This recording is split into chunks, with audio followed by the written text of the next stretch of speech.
इस कायनात की खूबसूरती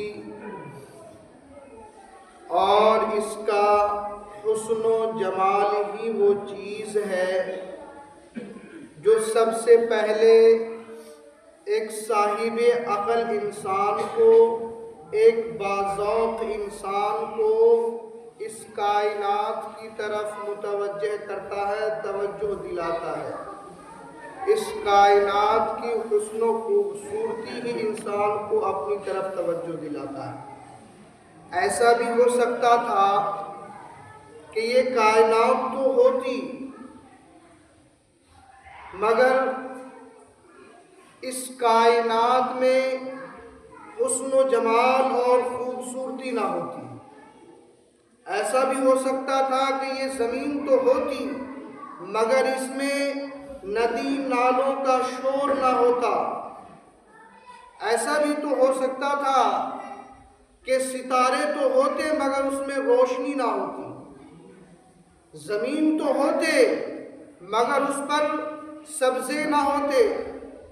ऐसा भी तो हो सकता था कि पर्वत तो होता मगर सितारों के झुरमुट ना होते। ऐसा भी हो सकता था कि चांद तो होता मगर उसमें चांदनी ना होती। सूरज तो होता मगर उसमें किरणें ना होती। बुलबुल तो होती मगर उसकी नवा ना होती। गोया कान तो होते मगर उसमें उसकी समात का कोई सामान नहीं होता। निगाह तो होती मगर निगाह नवाजी ना होती, यानी निगाह में देखने की सलाहियत ना होती। जुबान तो होती मगर उसमें बोलने की ताकत ना होती। इंसानी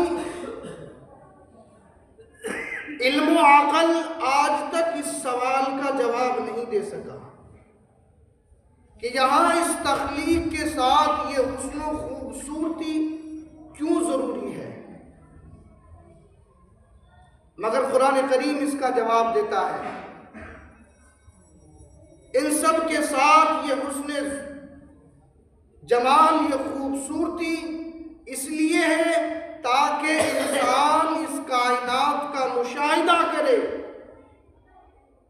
और इंसान इस कायनात का मुशाहिदा करके बिला इख्तियार उसके ज़ुबान से, उसके दिल से ये आवाज़ निकले, फ़तबारकल्लाहु अहसनुल खालिकीन।